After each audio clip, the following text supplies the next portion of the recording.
दोस्तों, पहली बार अमेरिका से आई एक रिपोर्ट में इस बात का खुलासा हुआ है कि भारत की जीडीपी का क्या हाल है। जी हां दोस्तों, देखा जाए तो दुनिया भर को लगता है कि भारत की जीडीपी कम होती जा रही है या भारत की तरक्की नहीं हो पा रही है, इतना बताया जाता है। लेकिन अब जो जीडीपी सामने आई है उसके बारे में जानकर एक पल के लिए आपके होश उड़ जाएंगे, जो कि इस बार पहली बार भारत की जीडीपी 350 लाख करोड़ के पार कर गई है। और ऐसे में भारत के लिए यह बेहद ही ऐतिहासिक क्षण है। और जब से यह रिपोर्ट सामने आई है तब से दुनिया भर के बड़े बड़े देश इस रिपोर्ट को सुनकर हैरान हैं। अब आपको इस खबर के बारे में थोड़ा और डिटेल में बताते हैं। इस रिपोर्ट में भारत की जीडीपी के बारे में क्या कुछ बताया गया है, साथ ही और भी भारत के बारे में क्या क्या बातें बताई गई है। दोस्तों, हाल ही में अमेरिकन रेटिंग एजेंसी मूडीज ने अपनी रिसर्च रिपोर्ट को जारी करते हुए भारतीय अर्थव्यवस्था को लेकर एक बहुत ही बड़ी खुशखबरी सुनाई है।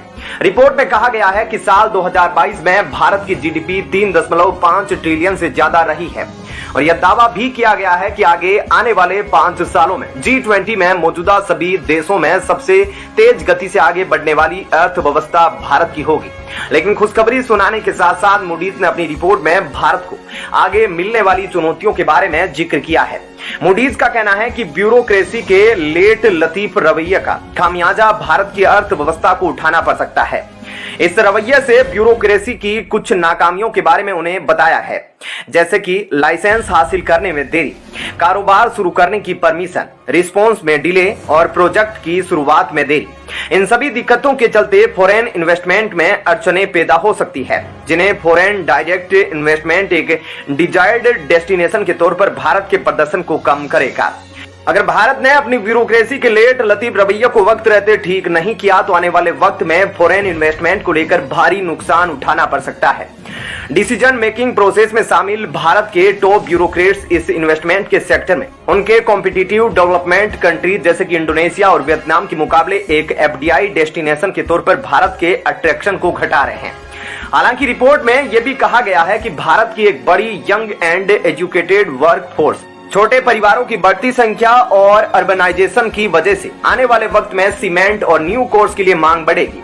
इसके अलावा इंफ्रास्ट्रक्चर सेक्टर पर सरकारी खर्च बढ़ने से स्टील और सीमेंट बिजनेस और नेट जीरो एमिशन से रिन्यूएबल एनर्जी में इन्वेस्टमेंट भी बढ़ सकता है। इस रिपोर्ट में भारत के कुछ सेक्टर की जमकर तारीफ की गई है। मूडीज ने अपनी रिपोर्ट में कहा कि भ्रष्टाचार पर नकेल कसने, इकोनॉमिक एक्टिविटीज को ऑर्गेनाइज करने, टैक्स कलेक्शन और एडमिनिस्ट्रेटिव सर्विस को बेहतर करने से सरकार के जो प्रयास है वे काफी ज्यादा सराहनीय हैं। दोस्तों, आसान भाषा में समझा जाए तो अमेरिका की रिसर्च एजेंसी ने भारत का आने वाला भविष्य पूरी तरह से दिखा दिया है, बता दिया है कि भारत को किन क्षेत्रों में सफलता हासिल होगी और किन वजहों से भारत की अर्थव्यवस्था कमजोर पड़ सकती है। भारत को सिर्फ अपनी कमियों पर फोकस करके उन पर ज्यादा काम करना है, ताकि भारत की अर्थव्यवस्था की वह पकड़ है वह भी ज्यादा मजबूत हो, तरक्की दिन दुगुनी और रात चौगुनी होती रहे।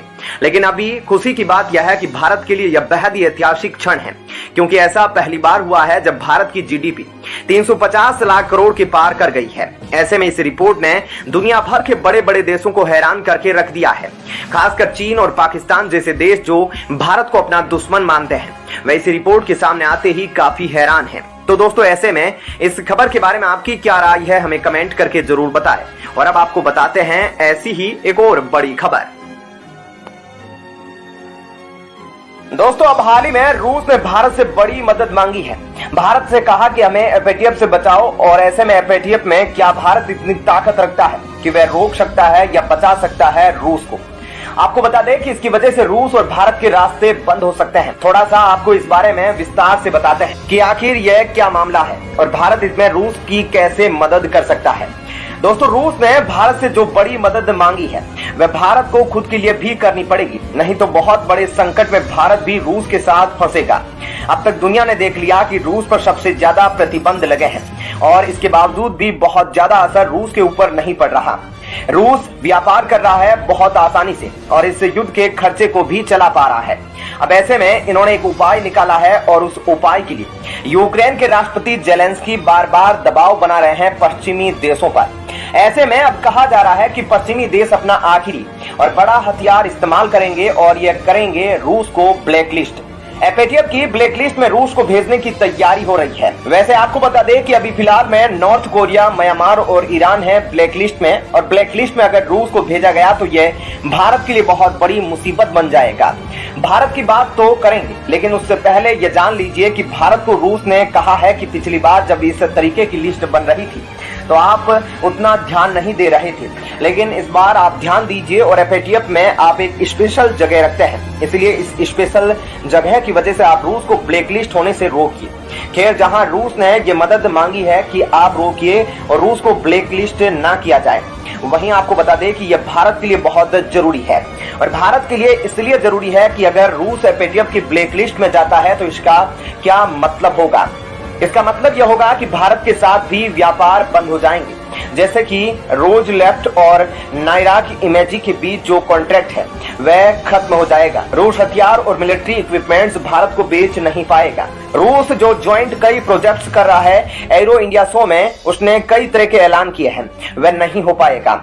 इसके अलावा टेक्नोलॉजी और एनर्जी का जो सहयोग भारत के साथ उसका न्यूक्लियर पावर प्लांट के लिए किया गया है वह भी टूट जाएगा। इसके अलावा लॉजिस्टिक कंटेनर, इस सब में दिक्कत आएगी, और तो और नॉर्थ साउथ ट्रेडिंग कॉरिडोर में भी परेशानी खड़ी हो जाएगी, और यहाँ भी भारत और रूस मिलकर इन्वेस्टमेंट नहीं कर पाएंगे।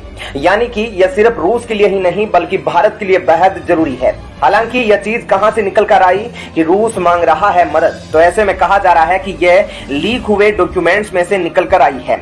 ऐसे में भारत के लिए अभी जरूरी हो गया है कि वह रूस को एफएटीएफ से बचाए, और ऐसा करना एक तरीके से भारत के लिए काफी फायदेमंद साबित होगा, क्योंकि इसकी वजह से भारत को भी फायदा होगा और भारत और रूस के बीच जितने भी ट्रेन और बाकी एग्रीमेंट चल रहे हैं वह भी सामान्य तरीके से चलते रहेंगे। नहीं तो भारत और रूस के बीच के व्यापार पर भी इसका काफी असर पड़ेगा, जो भारत के लिए काफी नुकसान की बात होगी। ऐसे में अब देखना होगा कि भारत इस पर क्या कदम उठाता है और कैसे रूस को एफएटीएफ से बचाता है, क्योंकि एक तरीके से रूस भारत का दोस्त भी है और रूस काफी आशा से भारत के पास मदद मांगने आया है। यकीनन भारत रूस की मदद जरूर करेगा। वैसे इस खबर के बारे में आपकी क्या राय है, हमें कमेंट करके जरूर बताएं।